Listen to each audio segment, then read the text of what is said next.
नमस्कार. आज आपण एका खूप इंटरेस्टिंग विषयावर बोलणार आहोत. भारताची ज्ञानक्रांती.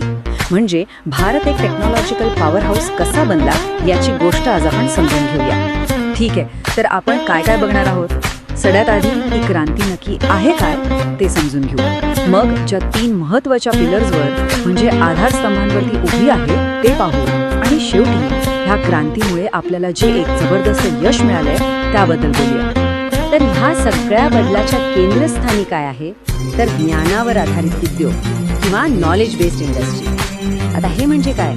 तर असे उद्योग जिथे सगळ्यात महत्त्वाचा कच्चा माल हा कुठलं मशीन किंवा मटेरियल नसून माणसाचं ज्ञान, त्याची बुद्धिमत्ता आहे.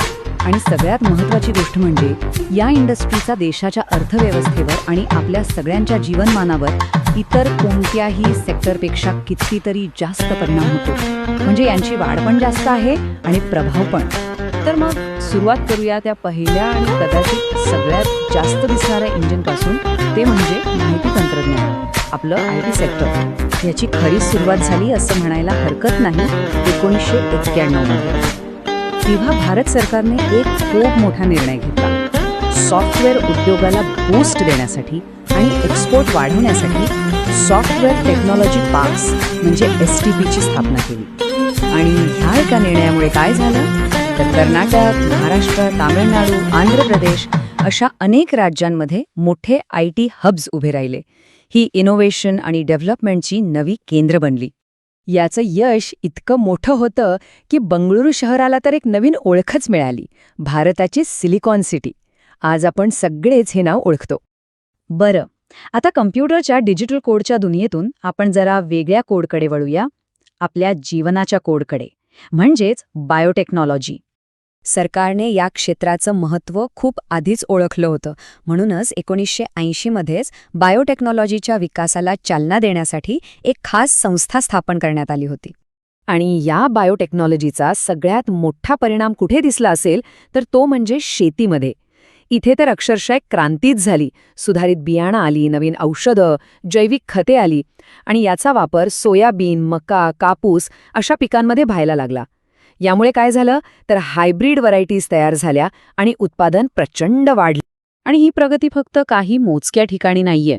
उत्तर प्रदेश, पश्चिम बंगाल, मध्य प्रदेश, केरळ, गुजरात, कर्नाटक, पंजाब अशी अनेक राज्य बायोटेक्नॉलॉजीच्या विकासात पुढे आहेत. चला आता वळूया आपल्या तिसऱ्या आणि शेवटच्या आधारस्तंभाकडे. हे असं क्षेत्र आहे जिथे वेगवेगळ्या फील्डमधलं ज्ञान एकत्र येतो. ते म्हणजे ॲडव्हान्स टेक्नॉलॉजी किंवा प्रगत तंत्रज्ञान. ह्या तंत्रज्ञानाला केंद्र सरकारने नोव्हेंबर 1990 मध्ये अधिकृतपणे मान्यता दिली आणि तेव्हापासूनच याचा वापर आपल्या अर्थव्यवस्थेत आणि प्रशासनात मोठ्या बदलांना कारणीभूत ठरला. आणि याचा वापर कुठे कुठे होतो? अहो, सगळीकडेच. टेलिफोन नेटवर्कपासून ते डिफेन्स आणि लष्करी उत्पादनापर्यंत, सॅटेलाइट लॉन्च करण्यापासून ते आपल्या आधार कार्डसारख्या प्रशासकीय कामांपर्यंत. जागतिक आर्थिक प्रणाली, शिक्षण, सामाजिक क्षेत्र अशी एकही जागा नाही जिथे या टेक्नॉलॉजीचा प्रभाव नाही. आणि ह्याच प्रगत तंत्रज्ञानाचा वापर करून मिळवलेल्या यशाचं सगळ्यात मोठं, सगळ्यात प्रेरणादायी उदाहरण कोणतं असेल? तर ते म्हणजे आपली इस्रो, म्हणजेच भारतीय अंतराळ संशोधन संस्था. 15 ऑगस्ट 1969 ह्या दिवशी इस्रोची स्थापना झाली आणि तेव्हापासून आजपर्यंत त्यांचा एकच ध्येय राहिला आहे, स्पेस टेक्नॉलॉजीचा वापर देशाच्या विकासासाठी आणि सगळ्या मानवजातीच्या भल्यासाठी करणं.